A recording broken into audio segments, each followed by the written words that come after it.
ممبر نور پر تشریف فرما مقتدر وزیر کار علماء ملت اسلامی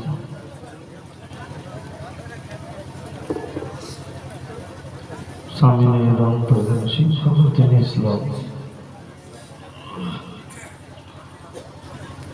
honorable respected scholars of Islam, dear audience and my lovely brothers of Islam, Assalamu alaikum wa rahmatullahi ta'ala wa barakatuh. Alhamdulillah Rabbil Alameen wal aqibatu lil muttaqeen wassalatu wassalamu ala sayyidil mursalin wa ala alihi wa sahbihi ajma'in amma ba'd. فأعوذ بالله من الشيطان الرجيم بسم الله الرحمن الرحيم. هذا بيان للناس وهدى وموعظة للمتقين. آمنت بالله صدق الله العظيم وصدق رسوله النبي الأمين المتين الكريم ونحن على ذلك لمن الشاهدين والشاكرين والحمد لله رب العالمين.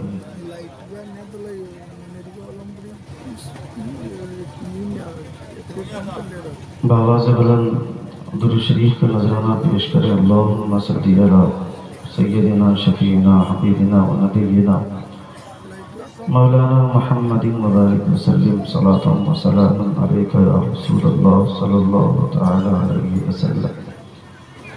نبی اور آل نبی پر مرتبہ اور بآواز بلند درود پاک. اللہم صلی علی سیدنا شفیعنا حبیبنا و نبینا مولانا محمد مبارک وسلم صلاۃ و سلام علیک یا رسول اللہ صلی اللہ تعالی علیہ وسلم. میرے نور پر مقتدر شخصیتیں جید تر علماء اہل سنت تشریف فرما ہیں. ان تمام علماء کا سایہ ہم تماموں کے سروں پر تابع اور قائم فرمائے. بڑے اچھے لوگ ہیں آپ سب. اللہ رب العزت آپ سبوں کی محبتوں کو سلامت رکھے. رسول دی وقار صلی اللہ تعالی علیہ وسلم کی محبت میں سارے لوگ بیٹھے ہیں. مصطفیٰ جان رحمت صلی اللہ تعالی علیہ وسلم کی پاک محفل ہے. حضور سیدنا غوث اعظم رضی اللہ تعالی عنہ کے نام سے منسوب یہ پروگرام ہے. بڑی حیرت ہوتی ہے جب رسول دی وقار صلی اللہ تعالی علیہ وسلم کے جلسوں سے حضور کا کلمہ پڑھنے والے لوگ ہی اس طرح کا مذاق کرتے ہیں. حیرت ہوتی ہے، افسوس ہوتا ہے. جو لوگ مصطفیٰ جان رحمت صلی اللہ تعالی علیہ وسلم کا کلمہ پڑھتے وہی لوگ اگر مصطفیٰ کی محفلوں کا احترام نہیں کریں گے، نبی کونین صلی اللہ تعالی علیہ وسلم کی محفلوں کے ساتھ کھلواڑ کریں گے، تو پھر باقی لوگوں کی کیا ضرورت ہے؟ ہم کسی راجپوت کی اولاد کو بولیں یا کسی برہمن کی اولاد کو بولیں، یہ کوئی ضرورت نہیں ہے. مسلمان ہی اگر حضور کی محفل کو نہیں سمجھے گا. جس محفل کے تعلق سے علماء کرام بارہا بولتے رہتے ہیں کہ جہاں حضور کی محفل ہو سجتی ہے وہاں رب کے فرشتے تشریف فرما ہوتے ہیں. جہاں اللہ رب العزت کے فرشتے حاضر ہوتے ہیں.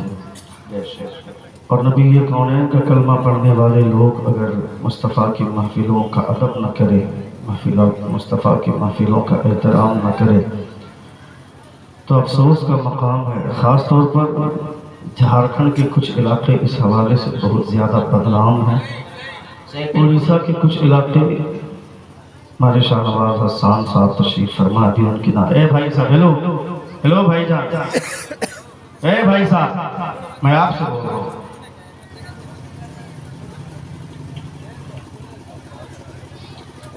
نبی کونین صلی اللہ، تھوڑی سی آواز کھولیں آپ، آواز بلند کریں. اتنے سارے علماء کرام ممبر نور پر جلوہ بہار ہیں. تقریریں آپ کے لیے ہوتی ہیں، خطاب آپ کے لیے ہوتا ہے. ان علماء کو تقریر سننے کی کوئی ضرورت نہیں ہے. یہ سب پہلے سے سیکھ کر آ کر بیٹھے. زینت اسٹیج جو علماء ہوتے ہیں وہ اسٹیج کی زینت ہوتے ہیں. کون خطیب اور کون شاعر کتنا کامیاب ہوتا ہے یہ اس کا ٹیلنٹ تو ہوتا ہی ہے، مگر علماء جو اسٹیج پر ہوتے ہیں وہ سپورٹ نہ کریں تو سارا ٹیلنٹ رکھا کا رکھا ہی رہ جائے. اسٹیج پر جو علماء ہوتے ہیں بہت بڑا رول ہوتا ہے، بہت بڑا یوگدان ہوتا ہے کسی خطیب یا کسی شاعر کو کامیاب کرنے میں. اور آپ کی طبیعت کے مطابق شعر پڑھا جاتا ہے. لوگ تقریر میں آ کر مصطفیٰ کی بات کرتے ہیں، مصطفیٰ کا کیریکٹر بتاتے ہیں. آپ کو تو زیادہ دلچسپی کے ساتھ سننا چاہیے. یہ لوگ تو پڑھے ہیں، ان کو تو ضرورت بھی نہیں ہے تقریر سننے کی. یہ صرف اپنے مہمانوں کے استقبال کی وجہ سے بیٹھے ہوتے ہیں. ابھی آپ نے دیکھا میں نغمگیت کا شہنشاہ کہتا ہوں حبیب اللہ فیضی کو. لوگ جن لوگوں نے کل پڑھنا شروع کیا ہے اور ترنم ریزی کے تا سے واقف نہیں ہیں، وہ لوگ ان کے ترنم ریزی کی تعریف کرتے ہیں جلسوں میں، مگر میں کہتا ہوں وہ اتنے سالوں سے جلسے نہیں پڑھ رہے ہیں جتنے چیلے حبیب اللہ فیضی صاحب نے نغمگی کے اعتبار سے پیدا کر دیا ہے.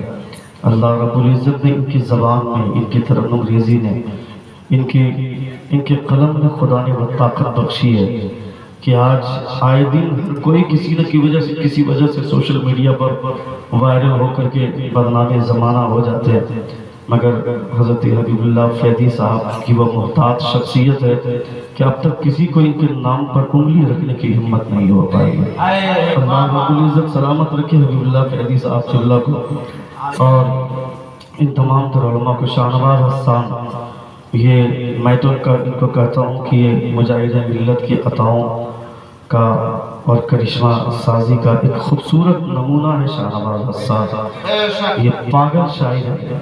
یہ کب کس موڈ میں آ جائے اور کب کس کو کہاں پہنچا دے کہنا مشکل ہے. اللہ رب العزت نے وہ ملکہ انہیں عطا فرمایا. ترنم ریزی نغمگی کے حوالے سے پڑھنے اور پڑھانے کے انداز اتنے خوبصورت ہیں کہ آپ سنیں گے تو آپ کی طبیعت گدگد ہوگی. مگر جہاں آپ شاعروں کا جتنے شاندار طریقے سے استقبال کرتے ہیں، خطیبوں کا بھی استقبال اتنا ہی شاندار طریقے سے ہونا چاہیے. فیضی صاحب پڑھ رہے تھے، مجاہد بھائی اٹھ کر کس انداز میں دعوت دے رہے تھے. ان کو کیا ضرورت تھی؟ وہ یہ جان رہے ہیں کہ یہ ہمارا علاقہ ہے. فیضی صاحب مدھو پور سے آئے ہیں، ان کا استقبال ہم نہیں کریں گے تو ہماری عوام کیا جانتی ہے؟ لوگ شخصیت کو نہیں پہچانتے، مگر جو لوگ جانتے ہیں وہ اس کی قدر کرتے ہیں. فیضی صاحب کس قدر اور کس حیثیت کے مالک ہیں کہ آپ جانے نہ جانے مجاہد بھائی جانتے ہیں. اسٹیج جو لوگ شیئر کرتے ہیں وہ لوگ جانتے ہیں، طالب صاحب جانتے ہیں. اللہ رب العزت سبوں کو سلامت رکھے. ایک بار زور سے پورا مجمع اپنے دونوں ہاتھوں کو لہرا کر کہیں یا رسول اللہ، اور ایک بار کہیں یا حبیب اللہ. شاہنواز حسان بھائی تشریف رکھتے ہیں. اڑیسہ کا کچھ علاقہ بھدرک، بالیسر، جالسر، دیہات کا جو علاقہ ہے، ان علاقوں میں لوگ 12-1 بجے رات تک نعت خوانی کرتے ہیں. اور جیسے ہی خطیب کا نمبر آتا ہے ایسے لوگ بھاگتے ہیں. ایک ساتھ 25 آدمی ایک جگہ سے اٹھ کر چلے جاتے ہیں، 50 آدمی اٹھ کر چلے جاتے ہیں. جیسے کہ یہ بھی سیکھا سکھایا ہوا ہے، اس کا باپ بھی سب کچھ سیکھا سکھایا ہوا ہے. اس کو شریعت کی کوئی ضرورت ہی نہیں ہے. اس کو سیکھنے کے ایسا محسوس ہوتا ہے جیسے کہ اس کو کسی چیز کی ضرورت ہی نہیں ہے. مگر ہاں کچھ شہری علاقے ایسے ہیں جہاں لوگ محبت سے بیٹھ کر حضور کی باتیں سنتے ہیں. انہیں لگتا ہے کہ شاعر جو پڑھ رہا تھا یہ بھی نبی کی نعت ہے، خطیب جو بول رہا ہے یہ بھی نبی کی نعت ہے. زور سے بول. مصطفیٰ جان رحمت صلی اللہ تعالیٰ علیہ وسلم کی نعت جب سنے آدمی تو محبت اور وارفتگی کے ساتھ سنے. نبی کونین صلی اللہ تعالیٰ علیہ وسلم کا کیریکٹر سنے تو وہ اڑیسہ کا کچھ علاقہ، جھارکھنڈ کا کچھ علاقہ، دمکا، دیوگھر، جامتاڑا اور یہ رام گڑھ کا کچھ علاقہ، رانچی کے کچھ دیہات کے علاقے اتنے بدنام ہو گئے ہیں جلسوں کے اعتبار سے. 12 بجے رات تک جلسہ لوگ دی اینڈ کر دیتے ہیں اپنی حرکتوں کی وجہ سے. پلان آتا ہے جلسے والوں کا کہ 4 بجے تک جلسہ چلانا ہے، مگر لوگوں کو یہ شوق سوجا جیسے ہی خطیب آ کر کے بیٹھے گا اسی وقت استنجے کی ضرورت پڑے گی، اسی وقت ان کو پیشاب لگے گا۔ اگر خطیب ان کو ٹوک کر کے پوچھے گا تو وہ انگلی سے اشارہ کرے گا، اب تک کیوں دبا کر رکھے تھے؟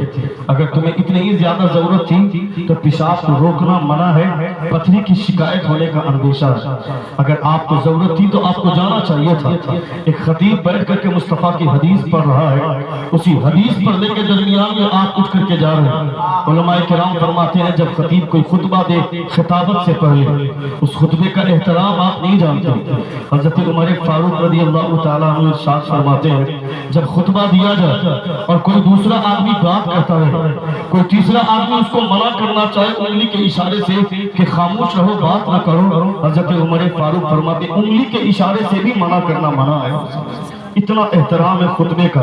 میں خطبہ پڑھ رہا ہوں، 10 آدمی یہاں سے اٹھا، ایک آدمی وہاں سے اٹھا، 4 آدمی وہاں سے اٹھا، یہ پورا ٹیلا خالی ہو گیا۔ یہاں اتنے سارے لوگ بھرے ہوئے تھے، یہ مسلمان کے بچے نہیں ہیں کیا؟ ان کو حضور کے بیانات سننے کی ضرورت نہیں ہے کیا؟ ان کو مصطفیٰ کا کریکٹر نہیں سننا چاہیے کیا؟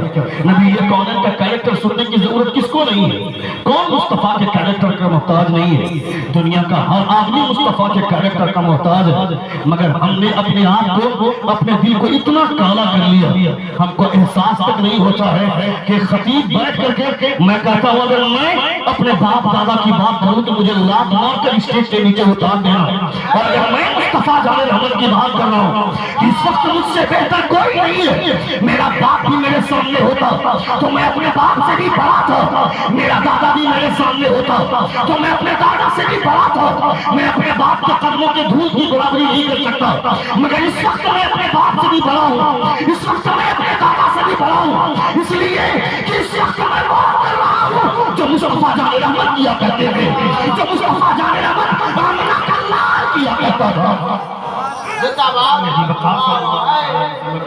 لاڈلا کیا کرتا تھا، مصطفیٰ جان رحمت صلی اللہ علیہ وسلم کیا کرتے تھے۔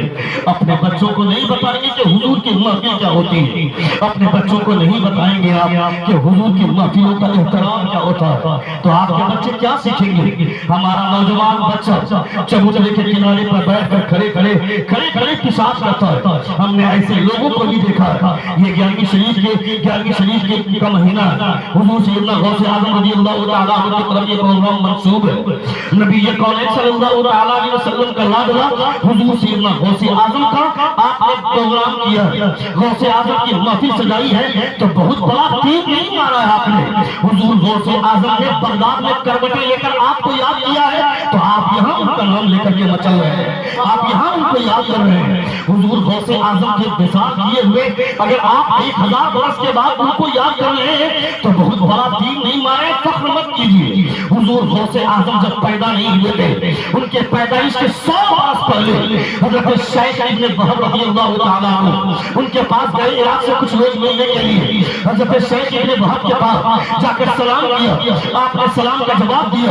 حضرت شیخ ابن وہب فرماتے کہاں سے آ رہے ہو؟ آپ لوگوں نے کہا کہ ہم لوگ عراق سے آئے ہیں۔ حضرت شیخ ابن وہب زمین پر بیٹھے رہتے ہیں، اٹھ کر کھڑے ہو جاتے ہیں، فرماتے کیا کہا؟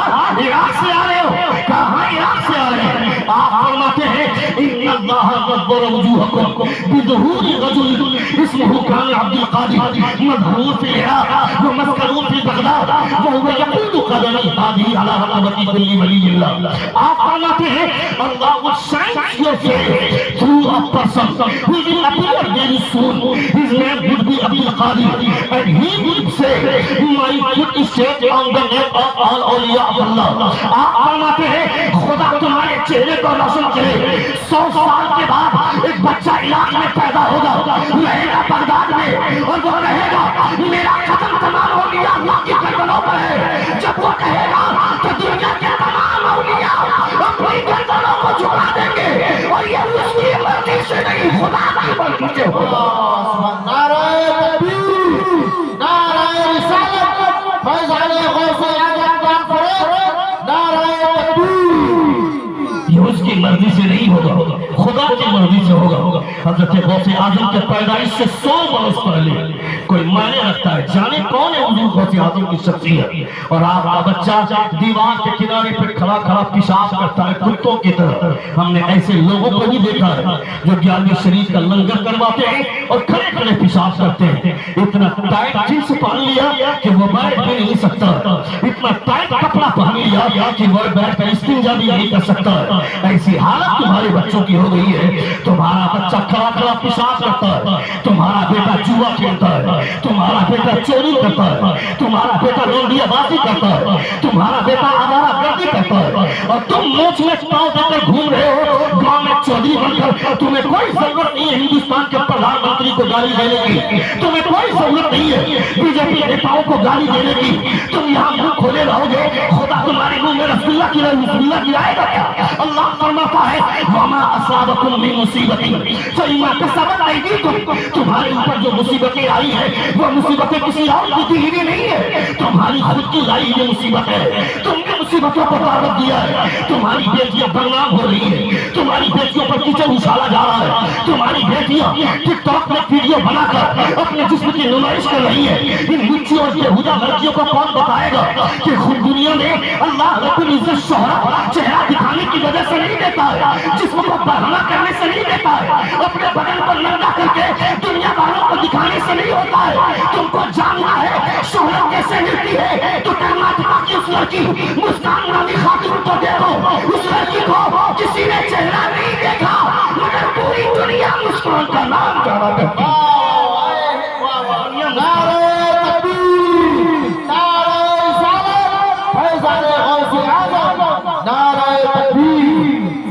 ہم کو احساس تک نہیں ہے، ہم کو تقریر نہیں سننی ہے، ہم کو خطاب نہیں سننا ہے۔ کیا بولیں گے مولانا نماز پڑھنے کے لیے کہیں گے ہم کو جانتے ہیں، ہم تو جانتے ہیں، ہم کو پتہ ہے۔ مولانا روزہ رکھنے کے لیے بولیں گے ہم کو پتہ ہے، مولانا حج کرنے کے لیے بولیں گے ہم کو پتہ ہے۔ شریعت میں نماز، روزہ، حج اور زکات یہی 4 چیزیں ہیں کیا؟ اللہ رب العزت کے پیارے رسول پیدائش سے لے کر نہیں ماں کی کوکھ سے لے کر میدان محشر تک کا علاج میرے پیغمبر بتاتے ہیں۔ سن رہے ہیں آپ؟ آواز صاف سمجھ میں آ رہی ہے؟ کتنے لوگ سن رہے؟ ذرا ہاتھ پا کر کہیں یا رسول اللہ، اور ایک بات ہے یا حبیب اللہ۔ یہ جو ٹیلے پر بیٹھے ہوئے لوگ اگر اٹھ کر کے سامنے آ جاتے تھوڑا محفل خوبصورت ہو جاتی، مجمع خوبصورت، سارے بہت اچھے لوگ ہیں الحمدللہ، اٹھ کر کے سامنے آ جائیں، بہت اچھے لوگ ہیں آپ سب الحمدللہ۔ آ جائیے بھائی صاحب جو موبائل رکھے ہوئے ہیں ماشاءاللہ بہت اچھے، سامنے بیٹھ جائیں، ذرا سا مجمع خوبصورت لگے گا۔ یہاں بیٹھ کر کے لگ رہا ہے کہ بہت اچھے لوگ ہیں الحمدللہ۔ اللہ سلامت رکھے، ممبر نور پر تشریف فرما یہ تمام علماء نقیب ہندوستان بہت خوبصورت نقابت فرما رہے ہیں، اللہ رب العزت سلامت رکھے۔ مجاہد بھائی نے اچھی شاعری فرمائی اور ہمارے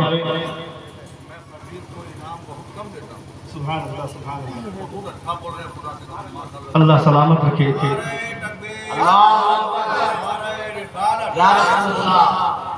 اللہ رب العزت ایسے قداور شخصیتوں کو سلامت رکھے جو اساغیر نوازی کا ملکہ رکھتے ہیں۔ کبھی حبیب اللہ فیضی صاحب کے گھر جا کر کے کبھی انسان محسوس کرے کہ ان کا اخلاق کتنا بلند ہے، ان کی ضیافت کا کیا ماحول ہے، ان کے گھر کا کیا ماحول ہوتا ہے۔ ہم لوگ جاتے ہیں تو مثال کے طور پر اپنی بیویوں کے اپنی بیوی سے اپنی بچیوں سے جا کر کے تذکرہ کرتے ہیں اور جا کر کے بولتے ہیں کہ حبیب اللہ فیضی صاحب کا جواب نہ نغمگی کے اعتبار سے ہے نہ ضیافت۔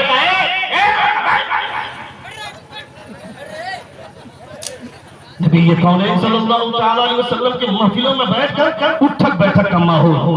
تقریر نہیں سنیں گے تو کیا سنیں گے آپ؟ تقریر سننا آپ کے لیے زیادہ ضروری ہے۔ رات بھر نعت خوانی سنیں گے، ایک شعر پوچھا جائے گا تو یاد نہیں رہے گا، مگر 1 گھنٹے کی تقریر میں کوئی ایک مسئلہ شریعت کا کسی مقرر نے بتا دیا تو مر جائیں گے، مگر نبی کی شریعت کا وہ مسئلہ یاد رہے گا آپ کو۔ نبی کے بیانات سننے چاہیے، علماء کرام کی زبان سے حضور کے کیریکٹر سننا چاہیے، نبی کونین کی شریعت کا قانون سننا چاہیے۔ میں نہیں کہتا کہ نبی کے نام پر انگریزی میں نہ سنا جائے، یہ تو ہم تماموں کی قسمت کی چیز ہے۔ حضرت عمر فاروق رضی اللہ تعالیٰ عنہ رات کے سناٹے میں گشت کرتے کرتے ایک خاتون کی آواز سن لی آپ نے، دروازے پہ دستک دی، دروازہ کھلا، وہ خاتون سامنے آئی، کہا کیا بات ہے؟ کہا ابھی میں نے ایک آواز سنی، وہ آواز کون سی تھی؟ وہ خاتون بولتی ہے کہ میں ناک پڑھ رہی تھی اور سود کاٹ رہی تھی۔ عمر فاروق فرماتے ہیں وہ ناک مجھے سننی ہے، وہ خاتون شرماتی ہے، اندر چلی جاتی ہے، آپ فرماتے نہیں مجھے وہ نعت سننا ہے، وہ خاتون پھر شرماتے ہوئے جواب دیتی ہے نہیں سنا سکتی۔ حضرت عمر فاروق فرماتے نہیں مجھے وہ نعت سننی ہے، وہ خاتون بولتی ہے اتنی ضد کیوں کر رہے نعت سننے کے حوالے سے؟ حضرت عمر فرماتے ہیں وہ اس لیے کہ تاکہ نعت پڑھنے کی برکت سے قیامت میں تک تمہاری مغفرت ہو، تو نعت سننے کی برکت سے میری مغفرت ہو جائے، سننے کی برکت سے میری مغفرت ہو جائے، نعت پڑھنے کے اعتبار سے۔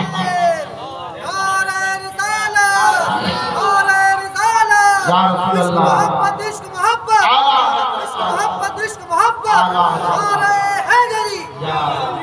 نعت پڑھنے کی برکت سے اگر تمہاری مغفرت ہو جائے تو نعت سننے کی برکت سے میری مغفرت ہو جائے۔ تمہیں نعت سننے سے کوئی منع نہیں کرتا، تمہارے بچے نعت پڑھے بھی اور نعت سنے بھی، یہ تو سنیوں کا مقدر ہے، یہ بریلویت کا احساس ہے۔ حضور اعلیٰ حضرت نے اتنی سارے نعتیں لکھی ہی اسی لیے کہ لوگ جہاں کہیں ایسا نہ ہو کہ نعت سے جی چرانے لگے، اس لیے پورا دیوان حضور اعلیٰ حضرت نے لکھ دیا، پورا دیوان استاد زمن نے لکھ دیا تاکہ دنیا نعت پڑھتی رہے۔ مصطفیٰ جان احمد کی نعت محبت سے پڑھے بھی اور سنے بھی، مگر اس کا یہ مقصد نہیں تھا، اس کے پیچھے یہ راز نہیں تھا کہ تم صرف نعت سنو اور تقریر نہیں سنو گے، یہ مقصد نہیں تھا۔ مقصد یہ تھا کہ جہاں لوگ طبیعت کے ساتھ تقریر سنتے ہیں نعت بھی سنے۔ تم نے پیٹرن چینج کر دیا آج کی تاریخ میں، 12 بجے رات تک نعت خانی ہوگی، 12 بجنے کے بعد لوگ بھاگ جاتے ہیں۔ جب کوئی کبھی کسی کرسی پر بیٹھتا ہے تو اسے نہیں لگتا کہ کسی جلسے میں آئے ہیں، اسے ایسا لگتا ہے کہ اپنی بات کے تیجا میں آ کر کے بیٹھ گئے ہیں، پورا مجمع سامنے سے خالی ہو گیا۔ تمہارے اوپر تو افسوس ہوتا ہے مجھ کو، تم کو بیٹھ کر کے سننا چاہیے حضور کا کیریکٹر۔ کون ہے حضور سے بہتر؟ کون ہے حضور کے کیریکٹر سے بہتر؟ کس کا کیریکٹر ہے؟ کون ہے مصطفیٰ جان احمد سے بہتر؟ تم سے دیکھ خدا کتنی محبت فرماتا ہے، خدا فرماتا ہے کنتم خیر امتی اخرجت للناس تأمرون بالمعروف وتنهون عن المنکر۔ You are the best ummah, grand Muslim community. You enjoy what is right and forbid what is wrong. تم بہترین امت نکالے گئے ہو، تمہاری شان یہ ہے کہ تم لوگوں کو بھلائی کا حکم دیتے ہو، برائی سے روکا کرتے ہو، برائی کو کم کر دے تاکہ لوگوں کو بات سمجھ میں آئے۔ ہلکا سے سر پہ ڈیلے رکھیں اور آواز کو کھول دیں، بس زور سے پورا مجمع ہاتھ اٹھا کر کہے یا رسول اللہ۔ پورا مجمع، میں نے پورا مجمع کہا، پورا مجمع ہاتھوں کو لہرا کر کہے یا رسول اللہ، اور ایک بار کہے یا حبیب اللہ، you are the best ummah۔ اور تھوڑی سی آواز صاف کریں، ہیلو، ہاں اب آواز کھولی، واہ واہ سبحان اللہ، ایک بار کہیں یا رسول اللہ، اور ایک بار کہیں یا حبیب اللہ۔ You are the best ummah, grand Muslim community. You enjoy what is right and forbid what is wrong. تم بہترین امت نکالے گئے ہو، تمہاری شان یہ ہے کہ تم لوگوں کو بھلائی کا حکم دیتے ہو، تم برائی سے روکا کرتے ہو۔ دیکھو خدا نے کتنی محبت فرمایا، خدا نے تم سے کتنا بڑا فضل فرمایا اللہ رب العزت نے۔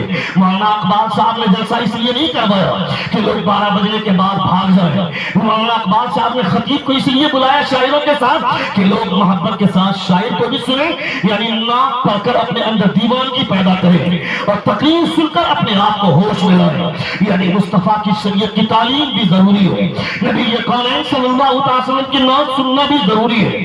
نعت پڑھنا حضرت حسان بن ثابت کی سنت ہے اور نعت سننا خود مصطفیٰ جان رحمت کی سنت ہے، وہ ضروری ہے۔ واہ سبحان اللہ، مصطفیٰ جان رحمت صلی اللہ علیہ وسلم کی سنت ہے۔ آپ اس جلسے میں آئے، اس جلسے میں خطیب کون ہوگا، اس جلسے میں شاعر کون ہوگا، اس جلسے میں نقیب کون ہوگا، یہ کس نے سوچا تھا؟ منتظمین جلسہ کا فیصلہ ہے، مولانا اقبال صاحب کا فیصلہ ہے، ان لوگوں نے سوچا آپ اس دنیا میں آئیں گے، آپ کو مصطفیٰ کا دامن مل جائے گا، مصطفیٰ کا کلمہ مل جائے گا، مصطفیٰ کی غلامی مل جائے گی، مصطفیٰ جان رحمت صلی اللہ علیہ وسلم کی شریعت مل جائے گی۔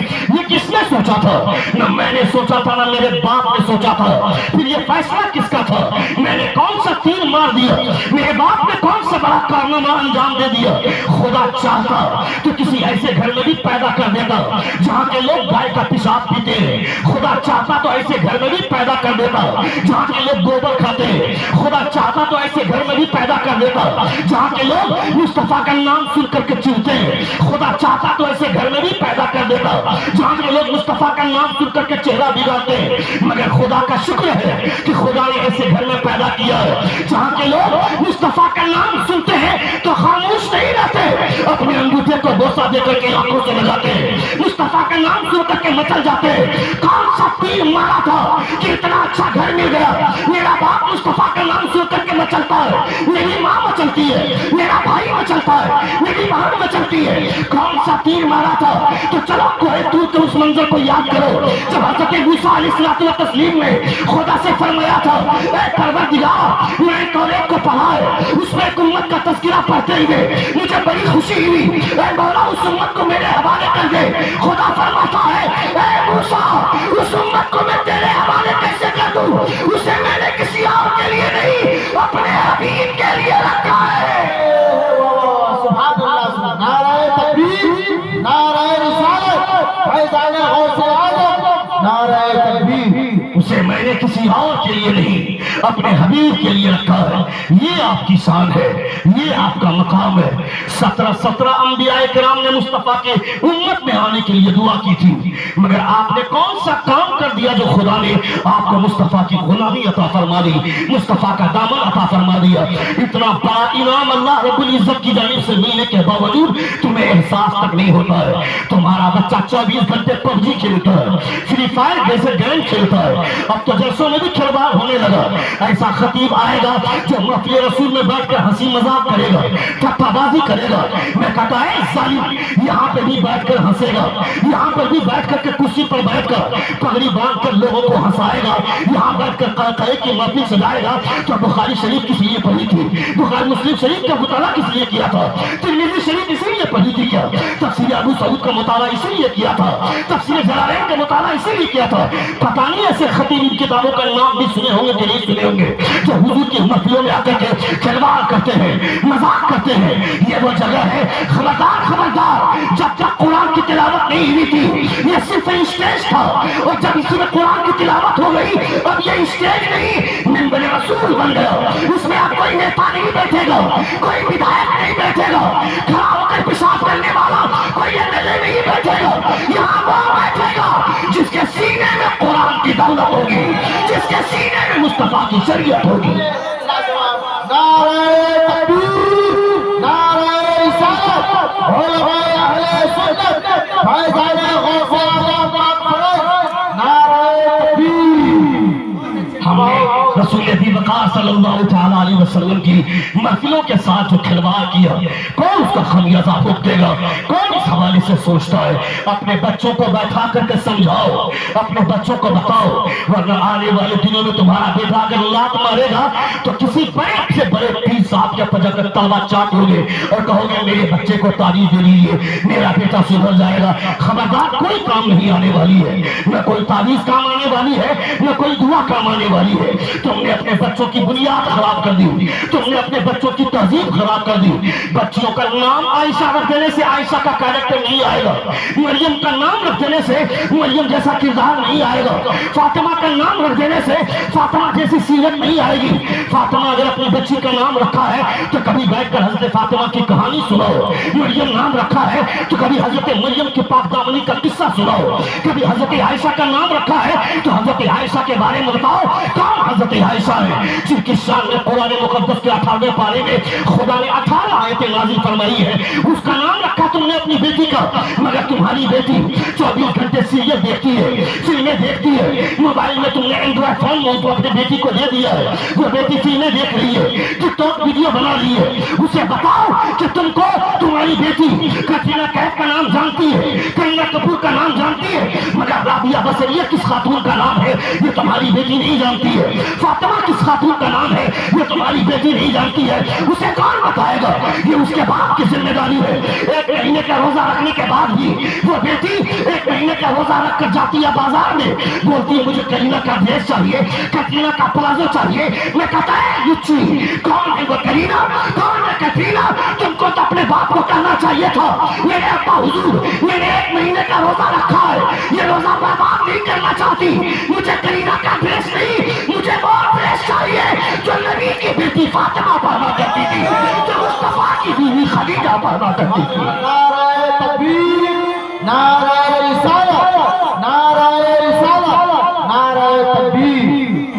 وَلَقَدْ ذَرَأْنَا لِجَهَنَّمَ كَثِيرًا مِنَ الْجِنِّ وَالْإِنسِ۔ خدا فرماتا ہے many human beings and jinn we have created will go to the hell. They have hearts but they do not understand therewith. They have eyes but they do not see therewith. They have ears but they do not hear therewith. They are like a cattle. اللہ فرماتا ہے بہت سارے جنات اور انسان کو سن رہے ہیں آپ؟ کتنے لوگ سن رہے ہیں؟ ذرا آپ جا کر کہیں یا رسول اللہ، اور ایک بار کہیں یا حبیب اللہ۔ بڑا اچھا ہوتا کرسیاں لے کر تھوڑا سا آگے آ جاتے، ذرا قریب ہو جاتے آپ لوگ اسٹیج سے، بہت اچھا لگ رہا ہے، بہت اچھا بیٹھے ہوئے آپ الحمدللہ، بہت شاندار مجمع۔ آپ لوگ بھی ذرا قریب آ جائیے بھائی جان میرے، بہت اچھے لوگ ہیں الحمدللہ۔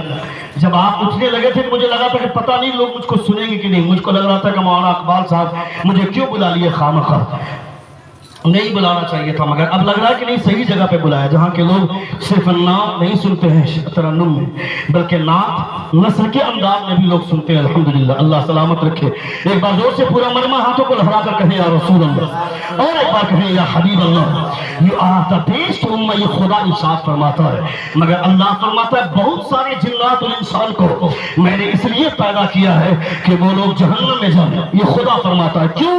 they have hearts but they do not understand therewith. ان کے پاس دل ہے مگر اس دل میں جسے بسانا چاہیے تھا اسے نہ بسا کر کسی اور کو بسایا اپنے دل میں۔ اس دل میں مصطفیٰ جان رحمت صلی اللہ علیہ وسلم کے گنبد کی تصویر ہونی چاہیے تھی، خانہ کعبہ کا جمال ہونا چاہیے تھا اس دل میں، اس دل میں اللہ رب العزت کا پیار ہونا چاہیے تھا۔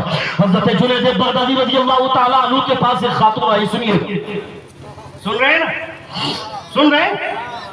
حضرت جنید بغدادی رضی اللہ تعالیٰ عنہ کے پاس ایک خاتون آئی، وہ خاتون آ کر کے بولتی ہے کہ میرا شوہر دوسری شادی کرنا چاہتا ہے۔ حضرت جنید بغدادی فرماتے ہیں اس میں غلط کیا ہے؟ ایک مرد کو 4 شادی کی اجازت خدا نے دی ہے، فَانْكِحُوا مَا طَابَ لَكُم مِّنَ النِّسَاءِ مَثْنَىٰ وَثُلَاثَ وَرُبَاعَ، 4 شادی کی اجازت ہے، بلکہ گنتی اس 2 سے شروع ہوئی ہے، مَثْنَىٰ وَثُلَاثَ وَرُبَاعَ، 2 کرے، 3 کرے، 4 کرے، یہ تو مردوں کو اجازت دی ہے۔ وہ خاتون بولتی ہے کہ اگر شریعت مجھے اجازت دیتی کہ آپ کے سامنے میں چہرہ سے نقاب ہٹا کر کے دکھاؤں تو میں دکھاتی، مگر میرے پاؤں میں شریعت کی زنجیر ہے اس لیے میں چہرہ نہیں دکھا سکتی، میں دکھا دیتی تو آپ کو احساس ہوتا کہ جس کے نکاح میں مجھ جیسی خوبصورت بیوی ہو اس کے لیے زیب دیتا ہے کیا کہ وہ دوسری عورت سے نکاح کرے۔ اتنا سننا تھا کہ حضرت جنید بغدادی بے ہوش ہو گئے، تھوڑی دیر کے بعد ہوش ہو آئے۔ لوگوں نے پوچھا کہ بے ہوشی کی وجہ کیا ہے؟ حضرت جنید بغدادی فرماتے ہیں جس اس عورت نے اپنی خوبصورتی کا چرچا کیا تو اللہ رب العزت غیب سے آواز دیتا ہے، اے جنید اگر میرے بندے جان جائے کہ اس کا رب کتنا خوبصورت ہے تو کبھی کسی اور سے پیار کرنے کی جرأت ہی نہ کرے۔ اگر یہ جان جائے کہ اس کا رب کتنا خوبصورت ہے تو کبھی کسی سے پیار کرنے کی جرأت نہ کرے۔ حضور فرماتے ہیں اللہ الجمیل یحب الجمال، خدا خوبصورت ہے اور خدا خوبصورتی کو پسند کرتا ہے۔ ہم جیسے آوارہ اور لچوں کے پاس، بےہودہ لوگوں کے پاس آنے جانے والی لڑکیوں جو چوراہے پر چلتی ہیں زلفیں بکھیر کر، ادمنگا کپڑا پہن کر چلتی ہیں، اس کو کون سمجھائے گا؟ ہمارا نوجوان لڑکا چوراہے پر کھڑا ہو کر آنے جانے والی لڑکیوں کو تاڑتا ہے، کبھی اس کی زلفیں دیکھتا ہے۔ پہلی بات تو اس لڑکی کو ہی حیا ہونی چاہیے، بہت زیادہ ماڈل بننے کی ضرورت نہیں ہے، اپنے آپ کو ماڈل بنا دیا۔ لڑکی اپنے باپ کو بولتی ہے کہ دنیا بدل گئی ہے، دنیا کا ریتی رواج بدل گیا ہے، جس کا دل اچھا اس کا سب کچھ اچھا، میں اگر نقاب پہن بھی لوں تو گناہ کر لوں تو مجھے کون جان پائے گا، مگر اگر دین میرا اچھا ہے، میری نیت اچھی ہے تو نقاب نہ بھی پہنوں تو کوئی فرق نہیں پڑتا، مجھے کوئی بھی اپنے چنگل میں نہیں لا سکتا ہے۔ اکثر و بیشتر ایسی لڑکیاں آزادی کے بہانے اپنی زندگی تباہ کرتی ہے، 100 روپے کا ریچارج کروانے کے چکر میں اپنی زندگی تباہ کرتی ہے۔ شادی ہوتی ہے 5 سال کے بعد، مگر ابورشن کئی بار اس کے ہو جاتے ہیں، کئی بار ناجائز بچے وہ جا کر ہاسپٹل میں گرواتی ہے۔ ایسا سماج ہم نے بنا دیا ہے، اس کو تم نے ماڈرنائزیشن کا جو فضا دی ہے، اسی لیے الہ آباد یونیورسٹی سے گریجویشن کرنے والی ایک خاتون بولتی ہے کہ I am the graduate, I am the completed my graduation from the University of Allahabad.